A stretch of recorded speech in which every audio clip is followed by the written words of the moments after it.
Cela sera toujours un plaisir pour nous de vous savoir nombreux devant vos petits écrans pour notre discussion de cette matinale à travers Sans Tabou de la Cour commune. Mesdames et messieurs, à nouveau bonjour et bienvenue.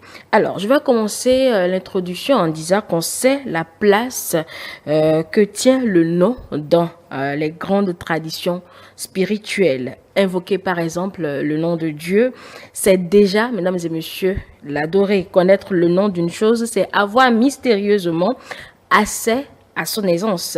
On peut donc s'attendre avec le nom des personnes à rencontrer des manières, des manières de dire et de faire hautement chargées de sens au plan anthropologique. Les systèmes africains de nomination sont extrêmement diverses et complexes, vous le savez, puisque ici en Afrique, on donne des noms à travers les événements, à travers des vécus, à travers également des objectifs. Alors ici, sur ce plateau, nous ne pouvons que dire le mode d'emploi. Comment on s'y emploie, comment on nomme dans la tradition africaine, mais comment on nomme précisément au Bénin. Le nom dans la tradition béninoise, mode d'emploi, c'est notre thématique. Et voici mes invités.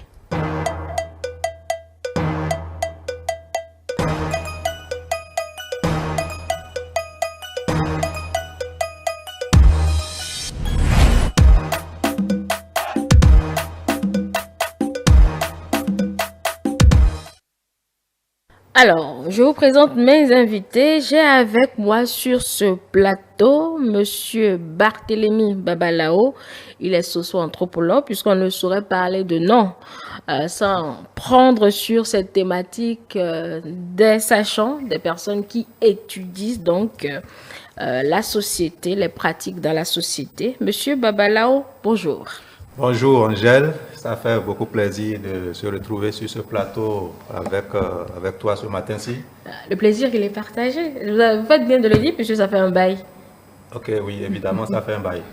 Mais Que je suis là à nouveau. Merci beaucoup. Ok. J'espère que vous vous portez très bien. Oui, je me porte bien. D'accord. Bonne arrivée donc. Ok, merci. J'ai avec moi également Monsieur Toussaint Yemevo Aromagnon. Lui, il est chercheur indépendant de l'histoire. Monsieur Aromagnon, bonjour. Bonjour, Tata Angèle. Angèle, simplement. C'est Tata encore... aussi. Bêtement. Angèle, ça me va. Monsieur Aromagnon, vous allez bien? Je vais bien. Merci d'être là également. Et j'ai aussi Monsieur Édouard Haro. Lui, il est le ministre il est ministre, j'allais dire, à la cour Haro-Glélé au niveau d'Abomey. Il est le chef du secrétariat permanent des chefs cantons et chefs régions de Dahomey. Monsieur Haro, bonjour. Bonjour Madame Angèle. Voilà donc le sujet qui nous réunit, chers invités, pour donc identifier le mode d'emploi de la nomination dans la tradition africaine. Alors, l'honneur aux aînés m'oblige à donner la parole à Monsieur Haro, puisque je vais dire c'est lui le doyen de ce plateau. Monsieur Haro, si on doit faire des clarifications conceptuelles, qu'entend-on par nom?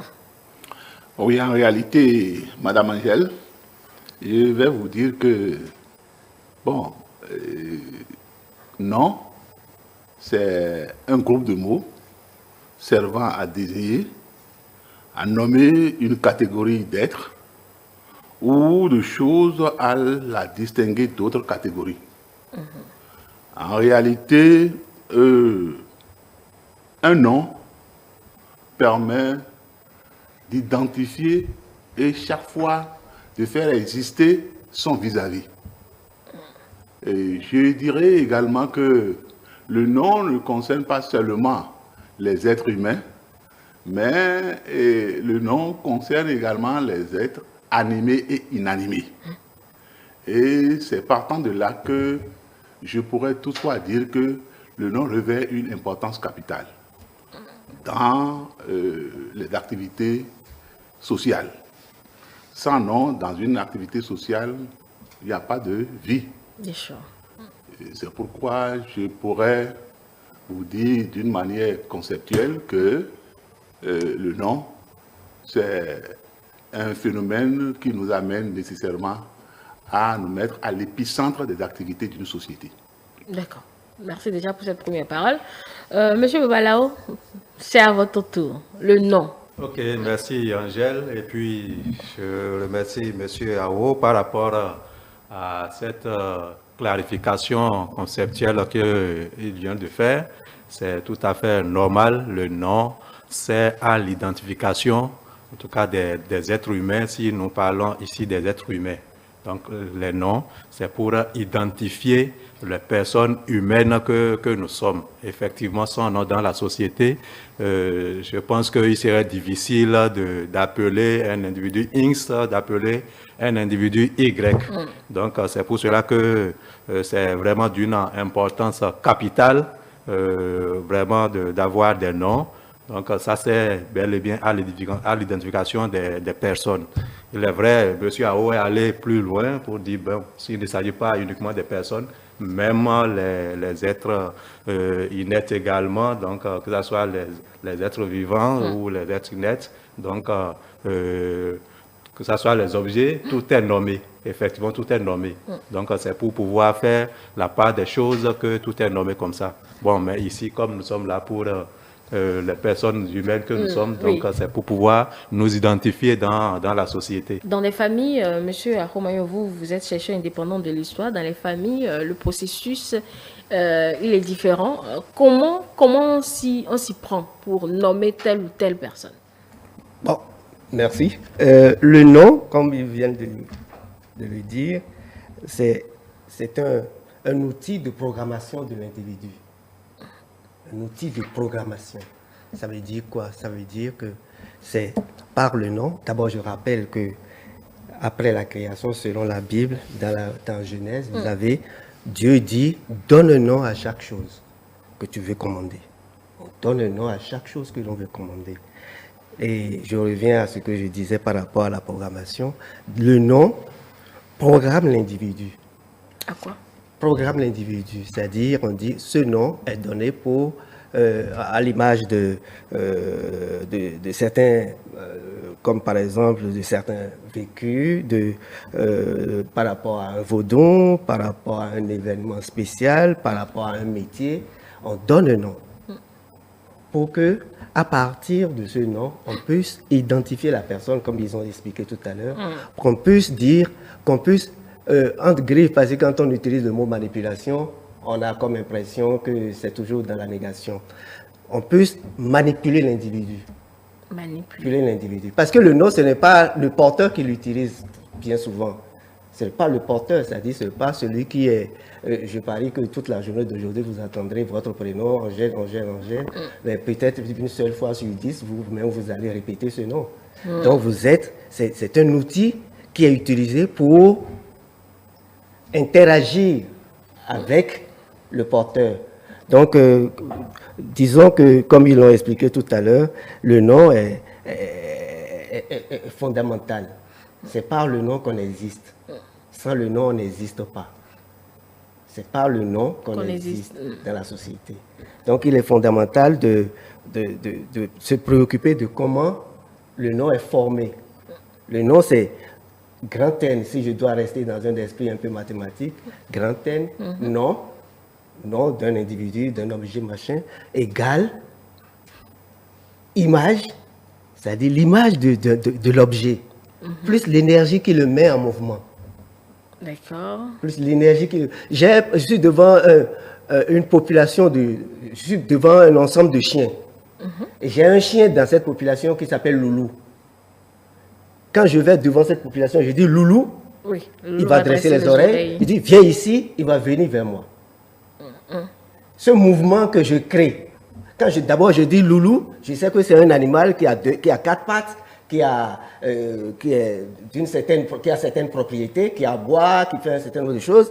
Et quand je dis Loulou, viens ici, Loulou redresse les oreilles, se lève, et c'est le seul parmi la population qui vient vers moi. Donc c'est un outil d'identification, c'est un outil de manipulation. Et j'ai dit tout à l'heure qu'il faut prendre le mot manipulation dans le sens positif, c'est-à-dire ce n'est pas forcément... Le négatif aussi existe. Oui, bien sûr, on peut appeler le chien pour la battre.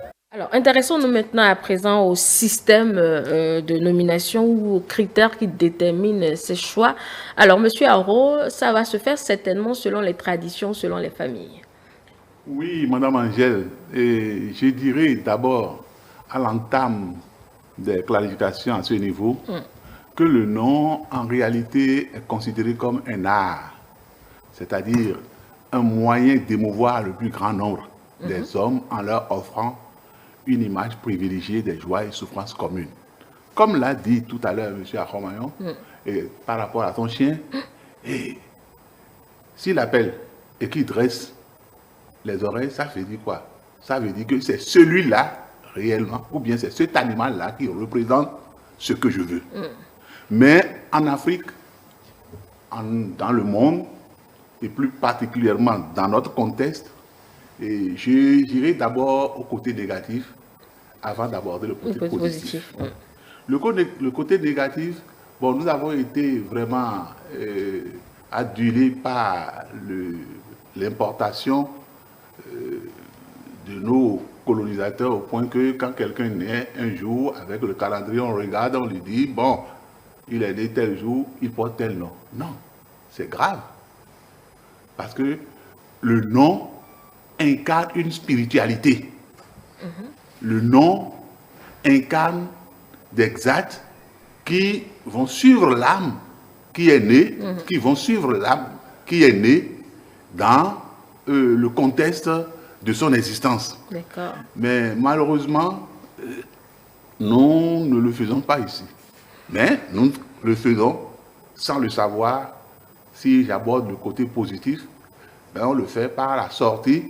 Certains d'ailleurs, à la naissance de l'être, ils ne donnent pas de nom. Ils ne donnent pas de nom. Et c'est à la cérémonie de sortie que les baptêmes interviennent. Et puis on lui dit, bon, celui-là, désormais, on l'appelle ci, on l'appelle ça.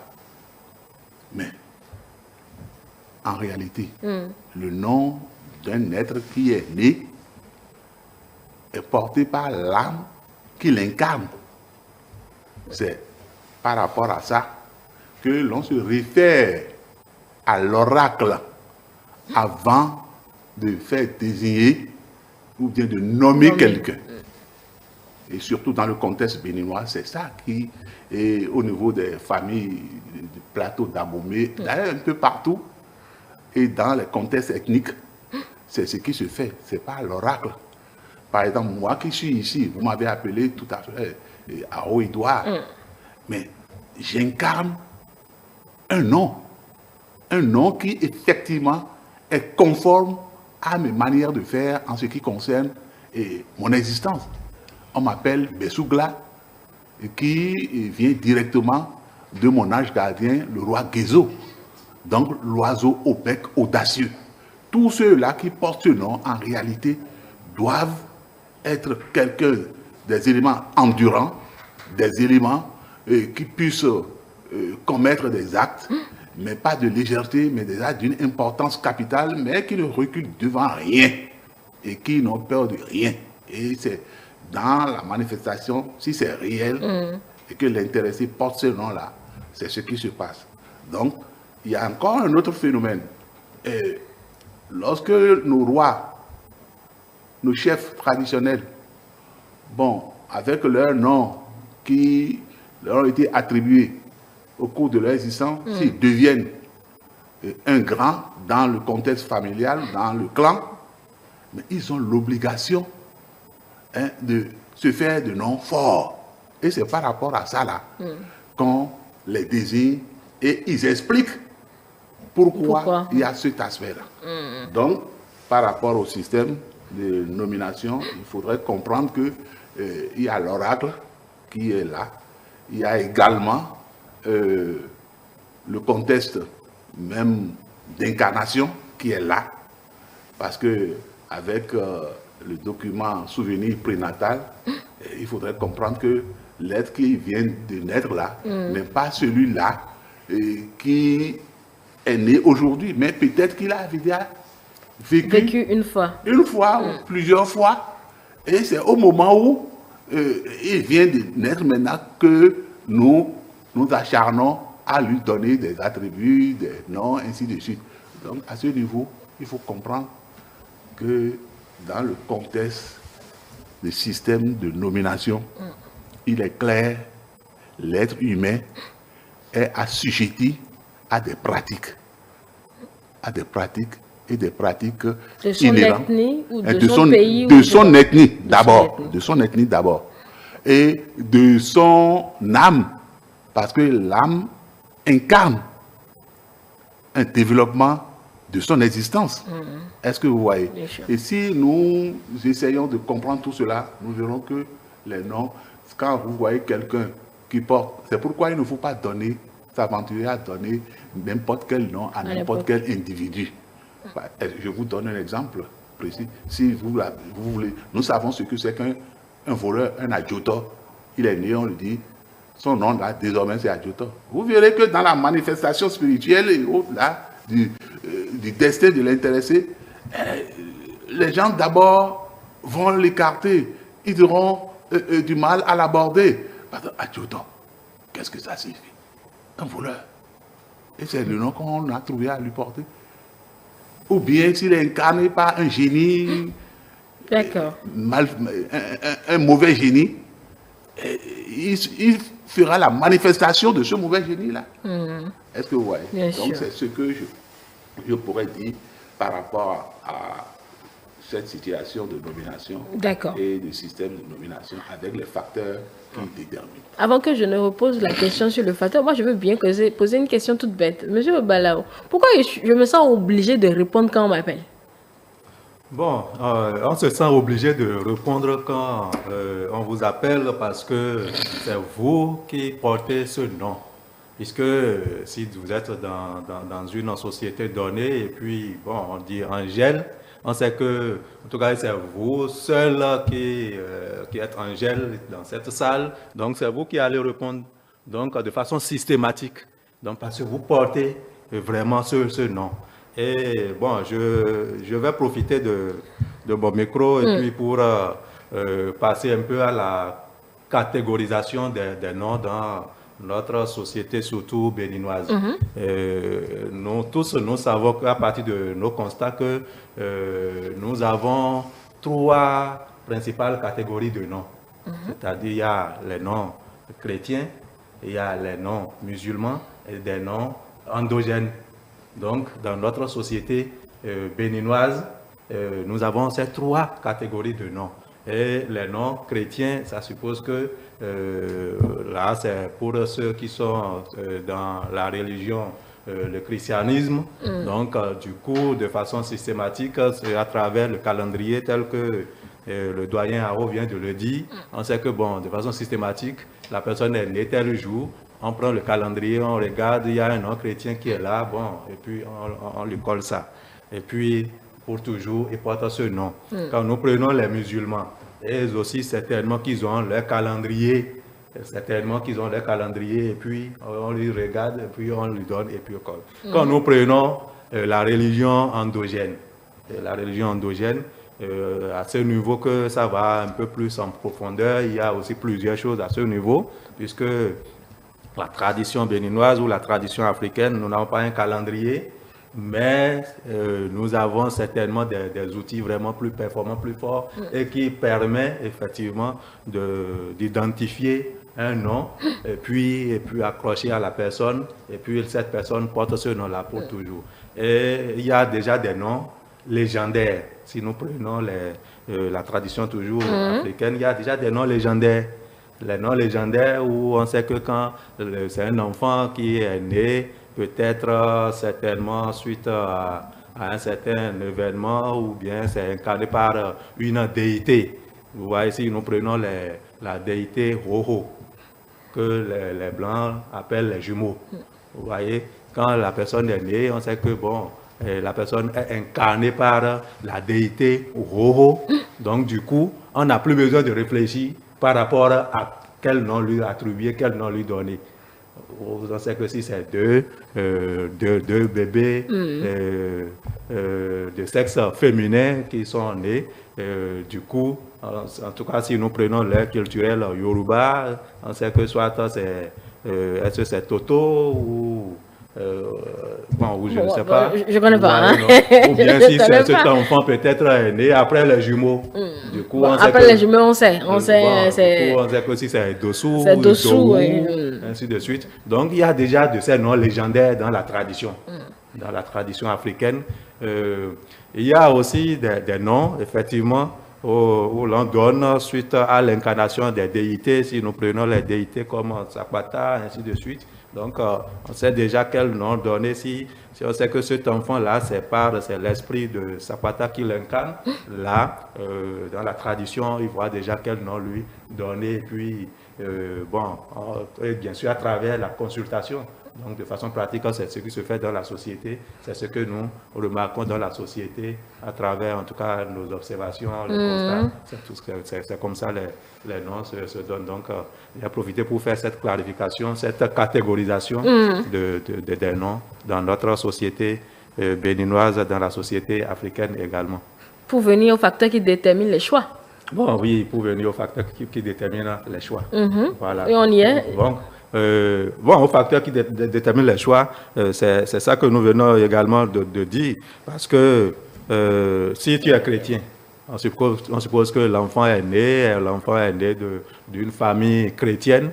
Donc, le choix, il n'y a plus autre facteur que, vous voyez, ils prennent un calendrier et puis on ne veut pas regarder qu'est-ce qui motive, quelle est la motivation avant de pouvoir donner le nom. On sait que de façon figée, il est né tel jour, l'enfant est né tel jour. Dans le calendrier, on regarde la date et puis on lui donne. Maintenant, c'est un peu au niveau de notre tradition africaine que le facteur qui détermine le choix est beaucoup plus ancré. La suite à des événements. Vous voyez, on sait que les parents ont vécu un événement, ça peut être malheureux comme heureux.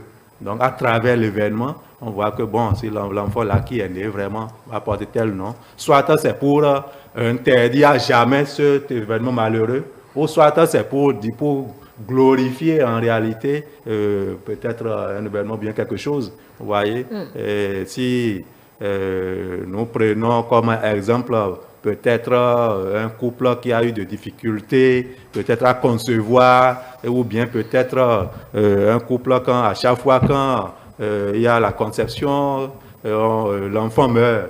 Du jour au lendemain, peut-être le lendemain, mais le lendemain, l'enfant meurt. Et 3 à 4 fois successives. Vous voyez? Donc, la culture africaine a une certaine manière, a une certaine pratique de mettre fin à ce système qui consiste en réalité à faire disparaître ou bien à ce que l'enfant disparaisse du jour au lendemain. Du coup, à travers cette pratique, on donne un nom, on fait d'abord une pratique et il donne un nom pour dire, plus jamais on ne veut plus cet événement malheureux. Et ça coupe réellement? Ça coupe le cycle? Et ça coupe réellement. En tout cas, pour ceux qui ont fait l'expérience, beaucoup ont témoigné que ça coupe réellement et de façon systématique. Parce qu'effectivement, dans la société, avant de savoir que tu viens problème, certainement, il y a déjà plusieurs événements. Et puis, à un moment donné, l'individu se réveille pour dire, il faudrait que je fouille un peu plus pour comprendre qu'est-ce qui se passe dans ma vie. C'est en ce temps, certainement, qu'il y aura certaines révélations à travers une consultation du phare. Et du coup, on dira, voilà. Il y a l'esprit d'Abikou qui est en train de déranger, et ainsi de suite. Du coup, vous êtes tenu de faire le rituel Abikou pour mettre fin de façon systématique à cet événement malheureux et pour que désormais vous puissiez vivre heureux. Donc, une fois la pratique effectuée, vous voyez les parents, il y a un nom qui est là que les parents donnent. Et à partir de cet instant, c'est que c'est à partir de tel enfant-là qu'on a mis fin vraiment à tel événement malheureux et désormais tous ceux qui viennent après, on voit que tout le monde reste dans la vie. Et on nomme tous ceux qui sont partis? On donne un nom à tous ceux qui sont partis avant cet enfant qui a... C'est tout qu'on fait. On sait qu'il y a des rituels qu'ils font, mais est-ce qu'ils donnent un nom à tous ceux qui sont partis? Je ne pense pas, vous voyez, non? Mais au moins, à partir, il y a un nom qui porte certainement une énergie et qu'on donne à celui qui est là pour dire, désormais, toi, tu dois rester.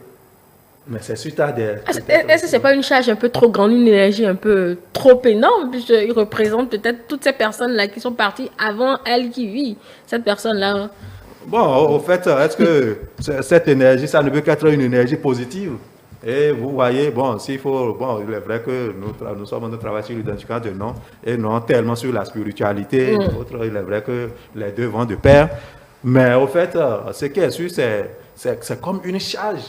Comme quelqu'un l'a dit sur ce plateau, c'est comme une charge positive qu'on donne à l'enfant. Et cette charge-là, effectivement, c'est tellement à travers le respect de certaines choses, de certains normes, cette charge-là suit effectivement de façon positive l'individu et certainement la famille également. Vous voyez, donc c'est à peu près ça. Bon, comme je le dis, hein, il y a le doyen Aro qui est là, il est immensement riche en termes de... Je voudrais tout simplement ajouter que je fais bien toutes les démonstrations, mais il faudrait reconnaître que les noms là, ça dépend des tribus, des familles. Si chez les Bariba par exemple, automatiquement, c'est comme je le disais tout à l'heure, on prend un calendrier, si on se réfère aux colons.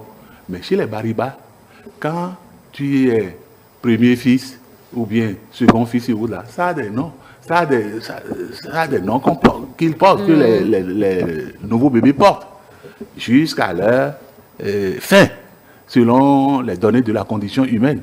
Mais si, par exemple, comme vous l'avez dit, si, par exemple, en ce qui concerne les divinités Sapata, par exemple, le premier fils, c'est Tossou, du Sapata. Le second, c'est Tossa. La fille, c'est Tossi. Tout ça, là, nous amène nécessairement à comprendre que l'âme de celui-ci est liée à telle ou telle divinité, ainsi de suite. Donc, pour renchérir, je dirais que c'est réel. Il faut se fier à l'ethnie et à l'existence sociale dans un contexte purement logique. D'accord. Monsieur Aromayon, c'est à vous. Je voudrais rebondir un peu sur certains aspects soulevés dans l'intervention de M. Babalao, qui m'a semblé, au moment où il parlait des non-chrétiens, par exemple, il a dit oui, on choisit seulement dans le calendrier. C'est qu'il existe chrétiens et chrétiens, parce qu'il y a aussi des chrétiens aussi qui choisissent, non pas dans le calendrier, mais qui choisissent des non-chrétiens, d'individus qui avaient déjà existé dans le passé. Aussi, dans le cas des jumeaux, on dit que c'est des jumeaux systématiquement, c'est pas vrai. Dans le cas des jumeaux, il y a encore des noms qu'il faut rechercher et préciser. Comme quoi? Comme par exemple, ces jumeaux-là. Il faut savoir si ces jumeaux-là sont Torosu, par exemple. Et là, c'est un autre nom qu'on donne. Ce n'est pas parce que c'est des jumeaux systématiquement. Il y a des jumeaux qui naissent seuls. Si les seuls, il n'est plus jumeaux. Mais la tradition. Ou l'autre est décédé. Pas décédé, il naît seul. Il est considéré comme. Ah, d'accord, ok. Et là aussi, ça change un peu. Je voudrais ajouter les influences. Les influences de la société. Les influences lunaires, les influences. Et dans les influences, l'exemple le plus qui m'intéresse ici, c'est on est à la télé. La télé aussi aide à produire des noms. Parce que vous entendez un film oui, il a surtout les feuilletons. Les moments qui aiment les feuilletons, peut-être qu'il y a une belle femme ou un homme gentleman. Les diablos. Et vous allez à l'hôpital, on vous demande quel nom vous voulez donner. La dame, il dit, écoute, parce qu'elle a déjà vu Diablo, il dit que son petit sera Diablo. La sage-femme me dit, non, nous, on ne va pas donner naissance à un diable ici. Un Diablo. Et aussi, dans certains milieux, par exemple, dans certains milieux au Bénin, je ne vais pas nommer le milieu, vous avez des Yamaga, vous avez des Aromanegbe, vous avez des Apiti. Donc, on s'en va chercher aussi des noms au niveau directement au niveau de la société, parce que un individu porte déjà une certaine aura qui intéresse la famille au moment de choisir les noms. Je suis totalement d'accord avec l'idée que le nom est un facteur hautement culturel. Et il faut expliquer. Et moi, pour expliquer, je vais prendre le nom d'un fruit. Quand par exemple, pour parler de l'énergie que le nom dégage, quand vous prenez par exemple le nom du fruit, par exemple, qui s'appelle Asro, le nom, vous avez Astro. Comme pomme sauvage en français, je pense. Non, ça n'existe pas en français. On ne peut pas donner un nom. Ah, je ne sais pas, je demande. Donc, il n'y a pas son nom en français. C'est justement de ça que je voudrais parler. Okay. Parce que quand vous dites pomme, vous avez Astro. Dans la culture fond, ils appellent Astro. Et Astro veut dire retour. Ayant un Astro, si tu vas revenir. Ah bon? Et ça veut dire, au moment de choisir, bon, je ne suis pas en train de dire que c'est forcément le nom d'un individu. Je voudrais expliquer comment le nom est la formation, l'esprit dans lequel on forme le nom. Donc, quand je dis Asra, on sait que si tu veux voyager, tu peux confier ce voyage à ce fruit qui est programmé pour assurer tout retour. Mais quand nous appelons ça pomme sauvage, pour dire que Asra, quand vous allez dans la culture fond, on l'appelle Asra. Mais quand vous transposez dans une autre culture, vous l'appelez pomme sauvage. Ça ne déclenche plus l'énergie qui est conférée selon la culture qu'il appelle Asra, l'énergie qui est conférée à ce fruit. Je veux dire. Vous voyez, c'est-à-dire, pour expliquer que c'est un outil hautement culturel. Mais si vous allez chez les Yoruba, eux, ils n'appellent pas ça Asra. Okay. Eux, ils ont un autre nom. Ils ont un autre oui, nom. Ça donc l'énergie, l'information, le message qui est, le programme qui est mis dans ce nom varie d'une culture à une autre. C'est pourquoi il est très important qu'au moment de former le nom, que l'on sache quels sont les éléments que l'on mette. On dit, quand Besugla. Non sommes nous. Besugla non sommes nous humains. Besugla non sommes nous humains. L'audace. Quand si vous voulez parler de l'audace, vous n'allez pas dire Besugla en français ou dans une autre culture. Il faut le dire dans la culture. Je ne sais pas ce que c'est que Besugla en français avant de. Au bec audacieux. Non, le héron, c'est ça ou bien vous voyez, je commence à chercher des noms en français. Continuez. Donc, nous avons pour les noms, parce que c'est sûrement que vous allez parler de ça tout à l'heure, que les noms ont été totalement transformés pour ne plus servir, en général, pour ne plus servir leur mission, pour ne plus transporter l'énergie, le rôle spirituel qui devrait être conféré. Aujourd'hui, quand on dit Toussaint, moi, ce nom, ça ne veut rien dire. Ça ne produit aucune énergie. Aucune énergie. C'est Toussaint comme tous les saints? Oui. Le 1er novembre. De quel saint on parle? Bon, moi je ne sais pas. Je ne sais pas le saint qui est identifié dans tous les saints. Donc voilà, et c'est même attaché à la mort. Bon. Donc voilà, donc le choix du nom doit être une préoccupation majeure. Nous assistons aussi à un phénomène aujourd'hui où le nom de l'enfant est un mélange d'une partie du nom de la maman et une partie, c'est la mode d'aujourd'hui. On prend une partie du nom de papa plus une partie du nom de la maman et en combinant les deux, ça donne un nom sans contenu. Sans contenu parce que personne auparavant, si je dois rester dans la logique du Fa où on ramène le nom d'un aïeul, etc. Ça ne correspond à rien dans notre culture. Et c'est ça qui est en train de se développer actuellement. Vous avez des noms bizarres où vous avez on veut, parce qu'on veut exprimer, peut-être que c'est pour dire comment on aime sa femme ou bien la femme aime son mari. Et on veut dire que c'est nous deux qui avons généré l'enfant, alors forcément il faut mettre une partie du nom de l'autre. Et ça ne correspond à aucun objet. Parce que dans le nom, il faut un objet. Et il faut un objet et il faut l'énergie. Un objet, je donne un exemple. Quand je prends un Romaillon, oui. Enfin ça c'est le patrimoine. Quand vous prenez ce nom du doyen, il y a plein d'objets dedans qui interagissent. Quel type d'objet? C'est pour ça que je voulais comprendre. N'importe quel objet, toute la création, tout ce qui est dans la création constitue, tout est objet. Tout, même l'être humain, tout. Il faut considérer objet égal à tout élément matériel ou immatériel de la création, de l'univers, considéré comme objet. D'accord. Oui. Mais quand on associe les noms de ces parents-là qui sont associés, ont forcément des objets, non? Je ne sais pas si vous comprenez la question. Par exemple, moi je m'appelle Angèle, vous vous appelez Toussaint. Oui. Peut-être... ça ne veut rien dire. Ange tout, je ne sais pas où tous anges, je ne sais pas moi. Mais Toussaint a une énergie. Angèle aussi a une énergie. Je demande si en fusionnant les deux, on ne crée pas une nouvelle énergie. Oui, forcément, mais c'est ça. Oui, et je vous coupe pas. Clarifier toutes mes excuses. Oui, allez-y. Clarifier cet aspect-là. Et vous voyez, selon Lamartine, Il dit, objet d'inanimé, avez-vous donc une âme qui s'attache à une autre âme et la force de les aimer? Ça veut dire beaucoup de choses. Beaucoup.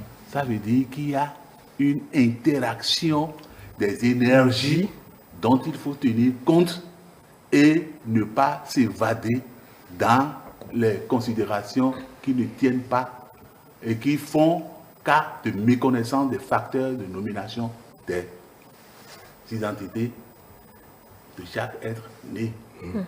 Et puis c'est la méconnaissance par rapport, comme vous le dites, papa et maman là, qui donnent ces noms-là. C'est la méconnaissance des facteurs de désignation des noms de son nouveau-né.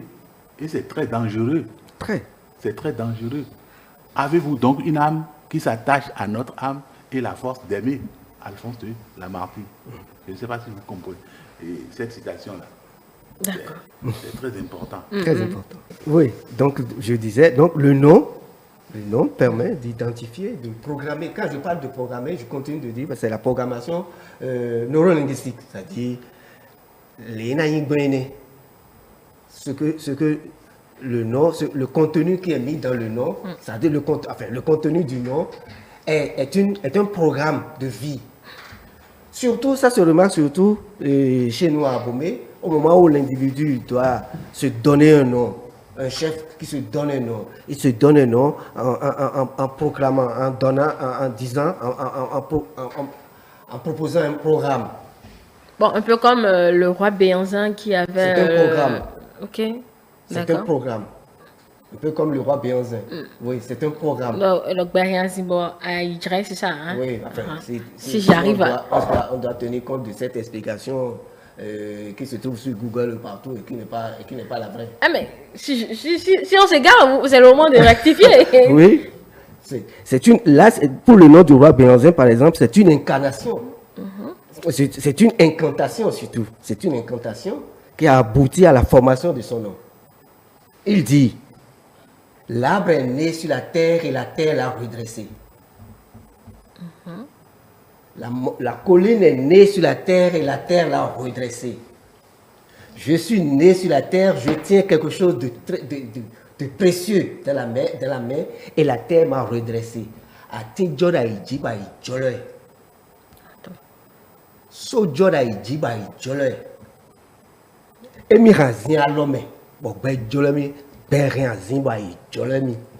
attends. D'accord. C'est ça là. Voilà. Ok. Ça c'est le contenu. Maintenant, au moment de la colonisation, où il fallait trouver une manière de raccourci pour expliquer les noms, bon, on a dit, Béanzin, d'ailleurs on écrit Béanzin Aïdjelé. Donc c'est toute une transformation qui découle d'une intention de remplacer notre culture par la culture occidentale. D'accord. Ok. Donc je note essentiellement que plusieurs facteurs interagissent dans la formation du nom. Maintenant, on a parlé de ceux-là qui choisissent le nom, bon, peut-être dans le calendrier. Vous avez dit qu'avant, on ramenait les ancêtres qui avaient déjà vécu leur nom, etc. Est-ce à dire que ceux qui ont des noms de calendrier, comme moi, qu'on a nommé Angèle, enfin, c'est vrai que j'ai un autre prénom de chez nous, typiquement béninois, est-ce à dire que ces prénoms n'ont aucune énergie si on part... dans le sens que tout nom de chez nous a une énergie. Monsieur Haro. Oui, bon. Madame Angèle, à ce niveau-là, il faut qu'on soit prudent. Il faut qu'on soit prudent. Si vous êtes né, par exemple, le 13 octobre, et là, c'est Géraud ou bien Édouard, si votre naissance est en adéquation ou est en compatibilité avec l'axe lunaire, là, tous ceux qui naîtront ce jour-là auront les mêmes caractéristiques. Le problème ne se pose pas. Mais si ce n'est pas en adéquation, c'est pourquoi je fustige ces manières de nommer ceux qui viennent d'arriver au lieu de se rabattre dans leur ethnie pour faire nommer leur nouveau-né. Et les noms, prendre au pifomètre en ce qui concerne les naissances là, moi, j'ai trop de réticence à ce niveau. Mais il faudrait qu'il y ait une incompatibilité de l'axe lunaire par rapport à l'existence là, le jour là, pour que vous verrez que tous ceux qui sont nés par rapport à ces influences auront les mêmes caractéristiques. Mais si tel n'est pas le cas, nous l'avons porté parce que nous l'avons porté. Le blanc a fait ça à plus forte raison. Et disons-nous la vérité, hein, et ce qui se passe. Le blanc a fait ça pour toujours cultiver sa manière de nous coloniser. Enfin, continuer à mettre son veto, sa domination. Et je voudrais vous dire, et dans le temps, avec le recul du passé, en ce qui concerne même les prêtres, hein, avant, quand on faisait baptême, là, on donne le nom traditionnel de l'enfant. Aujourd'hui, il n'y a plus ça. Hein. On va revenir sur cet aspect-là. Non, pour vous dire que, en réalité, avec le problème de prendre le nom du calendrier ou là, ce n'est pas tout à fait ancré dans nos cultures. Nos cultures, c'est des baptêmes, c'est des traditions qu'il faut faire pour que l'enfant retrouve l'essence même de son existence. À partir de là, bon, on peut se dire, d'accord, l'enfant est né dans nos mains avec nos traditions et évolue par rapport à ce que nous faisons jusqu'à son extinction. Les gens vous diront, mais ce n'est que non. Pourquoi faire tout un rituel pour nommer la personne alors qu'il faut juste l'identifier et lui donner un nom? Madame Angèle, le fait de dire que ce n'est que non là, c'est ça qui nous amène au caractère dangereux même, je dirais, suicidaire. Ce n'est qu'un nom. Oh, le nom, la vertu que cela comporte, vous suit durant toute votre vie, selon les données de la condition humaine. L'homme naît, vit, souffre, procrée et meurt. Appartient à un groupe social avec ces caractéristiques. Est-ce que vous voyez? Bien sûr. Ben, si vous dites que ce n'est qu'un nom, ça veut dire que ce n'est qu'une famille. Soyons prudents dans ce contexte pour savoir que quand un individu porte un nom, surtout dans nos traditions africaines, et ça varie d'une région, l'autre l'a dit tout à l'heure, ça varie d'une région à une autre. Ça varie d'une divinité, des enfants qui sont issus d'une divinité à une autre. Là, c'est important. Mais ce n'est qu'un là. Il faut nous banalisons pas, en fait, la chose. Ça veut dire que nous banalisons notre tradition. Bon, je vais quand même finir par pas poser la question à M. Bouala, mais ils vous diront, mais et ceux dont nous portons les noms blancs, ils ne font pas tout un rituel pour nommer, bon, ou bien c'est leur culture à eux. Bon, ceux dont nous portons les noms des blancs, c'est-à-dire, vous voulez parler des noms qui sont dans le calendrier. Les calendriers, c'est pas de chez nous. Oui, bien sûr. Bon, ils ne font pas à ce niveau, ils ne font pas un rituel. Mais ils vivent, bon, ils ont des expériences, ils ont des énergies, ils sont peut-être grands. Bien sûr, on est d'accord. Bon, moi, l'analyse que je peux faire par rapport à cette situation des noms de calendrier, qu'on le veuille ou pas, là, l'évolution aussi, l'évolution du monde, aussi vers le christianisme, qu'on le veuille ou pas, c'est que ça a un point de départ. Et quand nous parlons d'un point de départ, ça suppose qu'il y a toujours une tradition. Donc, quand nous parlons des Blancs, tout est basé aussi sur la tradition, hein, qu'on le veuille ou pas. Donc, qu'on le veuille ou pas, les noms qui sont dans le calendrier, c'est certainement que à un moment donné, à une époque donnée, ils ont su que c'est des gens, ou bien il y a des gens qui ont eu à faire des choses de façon légendaire. Donc, du coup, il faut quand même chercher à pérenniser leur nom, ainsi de suite. Donc, qu'on le veuille ou pas, il y a quand même aussi une énergie, il y a une synergie quand même, il y a une énergie à ce niveau. Et même si ce n'est pas nécessairement l'énergie de celui qui avait porté ce nom, ou bien de ce blanc qui avait porté ce nom, mais qu'on le veuille ou pas, il y a l'énergie de l'individu même qui est né, et puis à qui on a attribué ce nom, le nom d'un blanc, selon les calendriers. Mais pour nous, ce que je peux aussi ajouter comme analyse, c'est très rare de voir quelqu'un au Bénin ou en Afrique porter un seul nom, même s'il y a le nom de calendrier. Vous comprenez, c'est très rare. Il y a toujours le nom indigène qui est souvent là. Donc, à partir de ce nom indigène, ça suppose que l'énergie recherchée est toujours là. Il est vrai que la tendance est de sorte que, vu la modernisation, vu l'évolution du monde, la tendance qu'on remarque, c'est qu'on abandonne progressivement nos noms indigènes au profit de noms qui a été donné à travers le calendrier. Oui, puisqu'on a présenté l'indigène comme le négatif, on a présenté le traditionnel comme le mauvais. Et c'est ce qui fait que progressivement... Surtout avec les religions révélées, qu'il m'en excuse. Bon, hein. Bien sûr, et c'est là où il y a vraiment quelque chose à corriger. C'est là où il y a quelque chose à corriger parce que quand le veut ou pas, le nom indigène, c'est ce nom-là qui a été vraiment donné avec énergie, avec les rituels familiales, avec les rituels claniques. C'est ce nom-là qui a été attribué. Donc, ça suppose que c'est ce nom-là qui est vraiment véritablement chargé. Donc, c'est ce qu'il faut comprendre. Donc, je pense que la majorité des Béninois suivent ça parce que en majorité, nous tous, nous portons un nom indigène. Moi, je suis Idossou, par exemple, et je suis fier quand on m'appelle Idossou. Ça veut dire quoi, Idossou?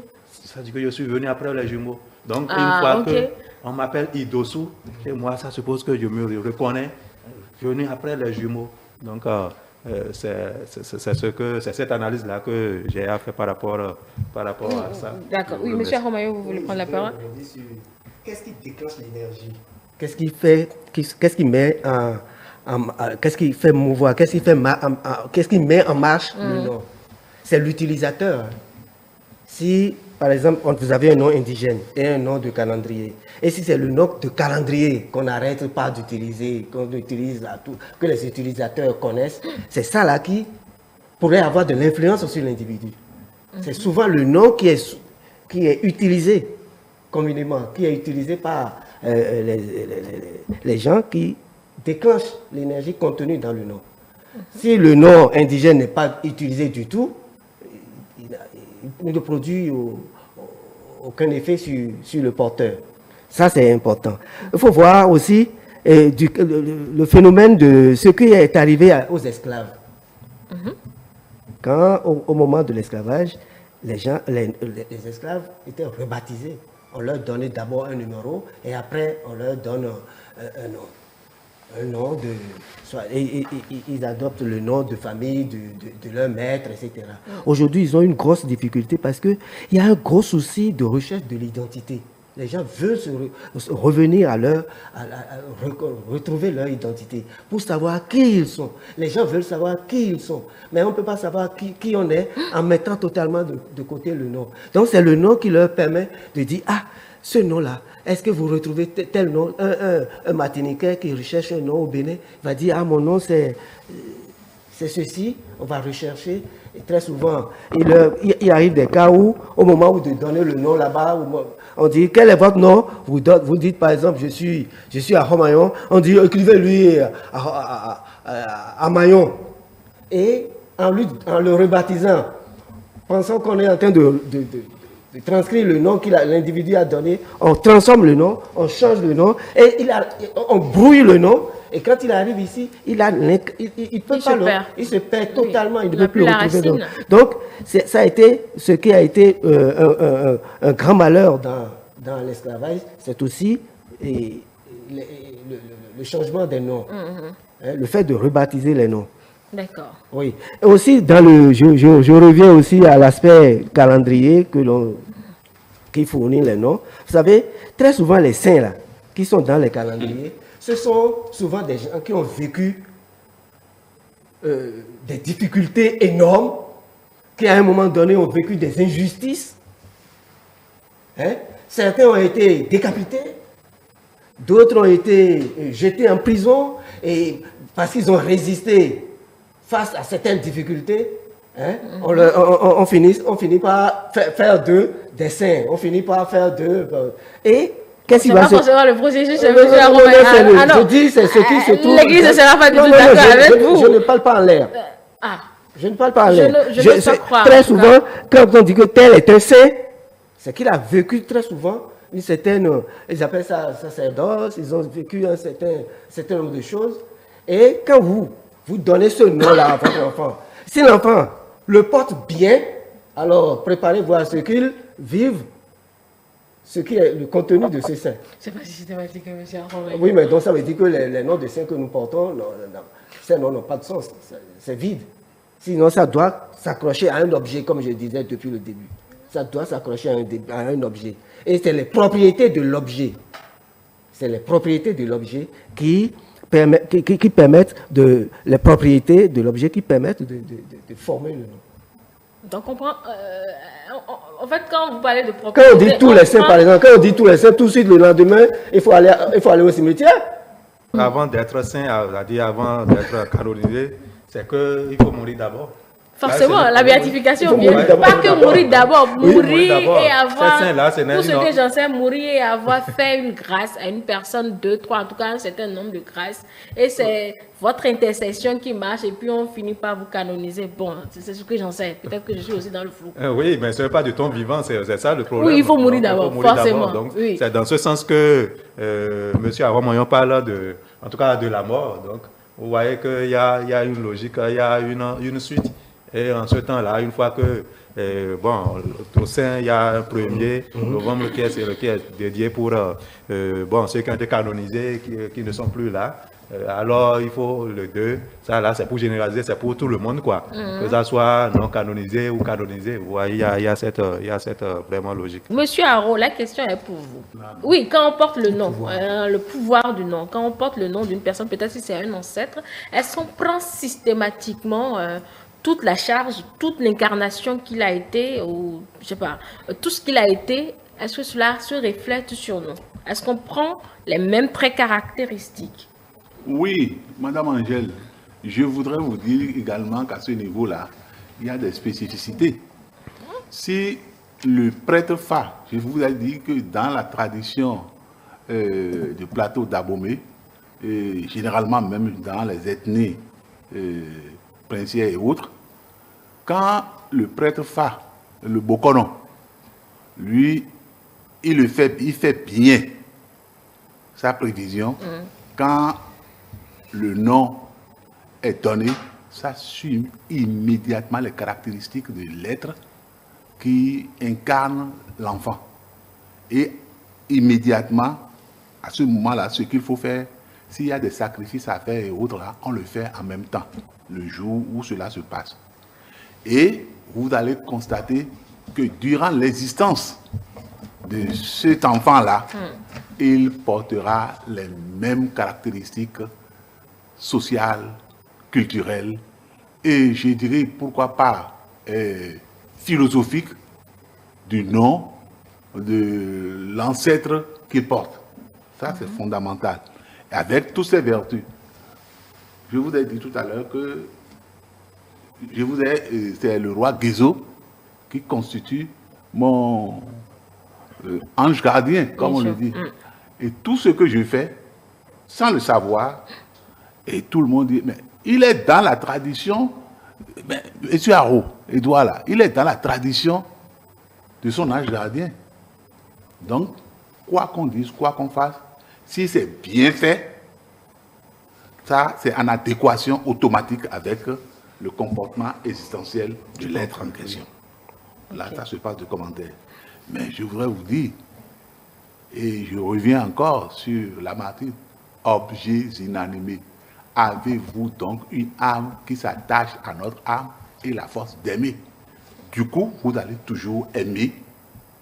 Et ce dont vous héritez, le caractère ange gardien, c'est fondamental également à ce niveau. Autre élément, et par rapport à ça, il faut voir les gens à qui on attribue, on dit oui, il est incarné par tel ancêtre. Si ce n'est pas bien fait, il va évoluer à compte courant des caractéristiques de l'ancêtre en question, de son ange gardien. Donc pour dire que chaque nom a ses vertus, mais en fonction de celui qui détermine et qui porte cet aspect-là.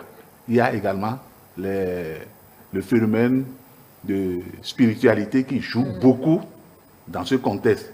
Et c'est cette spiritualité qui nous amène nécessairement, vous l'avez dit tout à l'heure, et l'autre là, monsieur Babalao, il a dit musulmans, chrétiens, catholiques, et là, et c'est ça qui nous amène à voir le phénomène de l'importance de Dieu, c'est l'embarras des intelligences humaines. Et tout ce que nous aurons à réaliser comme étant Dieu, c'est d'être Dieu pour être notre manière de voir Dieu. Donc notre société est amenée à voir Dieu, à voir nos interactions, à voir nos actes sur tous les plans là, en fonction de notre milieu social. Donc par rapport à ça, je me dois de vous dire tout simplement que dans l'affirmative, que celui qui porte le nom là est en adéquation avec les caractéristiques de l'ancêtre qu'il incarne. Monsieur Idossou, enfin, monsieur Babalao, Idossou Barthélémy. Avec plaisir, avec plaisir. Évidemment, si j'ai suivi un peu l'analyse de monsieur Haro, tout au début, je me suis posé vraiment plusieurs questions, mais heureusement que vers la fin de l'analyse, j'ai dit, il est revenu vers vraiment ce que je pense. S'il faut dire de façon systématique, est-ce que les noms que nous portons, est-ce que ça suit les caractéristiques de celui qui l'avait incarné dans le temps? Moi, je dirais pas de façon systématique, pas de façon automatique. Pas de façon automatique. Et je pense qu'à travers le développement du doyen, tout à l'heure, il l'a clarifié. Donc, ne pensons pas de façon systématique que une fois que nous portons le nom de quelqu'un qui a été vraiment célèbre, qui a été vraiment influent, donc que du coup, en tout cas, les études empiriques n'ont pas encore démontré cela. Donc, si vous prenez en tout cas une centaine de personnes qui portent des noms des ancêtres ou bien des ancêtres, en pensant que ces personnes vont pouvoir faire comme les autres, en tout cas, ils seront célèbres comme ceux qui avaient porté ces noms-là. Je pense qu'en majorité, ce n'est pas souvent le cas. Mais on doit aussi se poser la question, pourquoi c'est comme ça?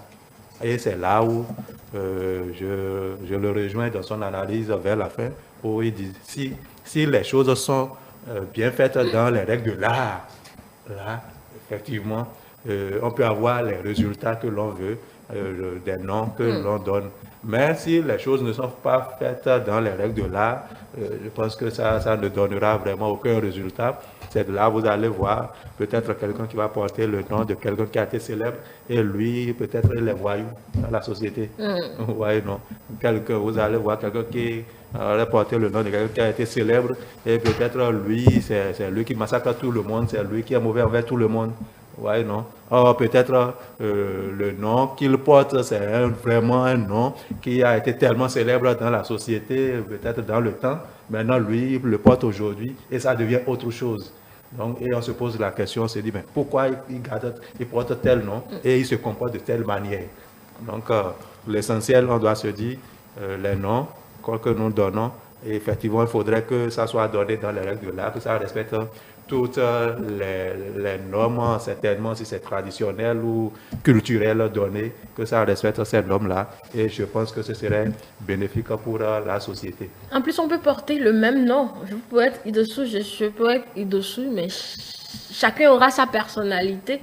Oui, chacun aura sa personnalité, puisqu'il y a aussi l'individu. Il y a l'individu même qui est là. Donc, ce n'est pas un résultat à 100%. Je voudrais préciser que quand on dit les propriétés, quand on dit que l'individu doit refléter les comportements de celui qui a précédemment porté le nom, il y a plusieurs propriétés. L'individu incarne beaucoup de propriétés. Bon, il ne faut pas que l'on compare l'individu à une propriété spécifique, celle qui est connue. L'homme qui est célèbre, qui avait porté le nom par le passé, il y a beaucoup de comportements qui le caractérisent, il y a beaucoup de propriétés que cet objet-là présente. Donc, pour dire que le porteur d'aujourd'hui de ce nom ressemble à chose, il faut qu'il réunisse plusieurs de ses propriétés. Merci beaucoup, Monsieur Edouard Haro. Je rappelle que vous êtes le premier responsable du secrétariat permanent des chefs cantons et chef région d'Anromé et également ministre à la Cour Aro Glele Dabomé. Monsieur Barthélémy Idossou Babalao, qui est socio-anthropologue. Et enfin, monsieur Toussaint Voa Romayon, qui est chercheur indépendant de l'histoire. Merci à vous pour vos contributions respectives à cette thématique sur le mode d'emploi des noms dans la tradition béninoise. Nous l'avons abordé, nous avons dit que le nom permet d'identifier une personne et ça permet également de le repérer dans la société, dans son clan à lui. Et les modes d'emploi varient d'un clan à un autre, d'une ethnie à une autre, des systèmes à un autre. Donc, il n'y a pas de motif standard. C'est selon les événements, selon la tradition. Et l'idéal, c'est de recourir toujours, pour ceux qui y croient, au phare pour pouvoir faire un bon nom. Et s'il y a peut-être des sorts mauvais à travers ce nom, conjurer les sorts. Et faisons attention à qui nous donnons les noms. Voilà, c'est tout pour le débat du jour. Prenez soin de vous et très belle journée.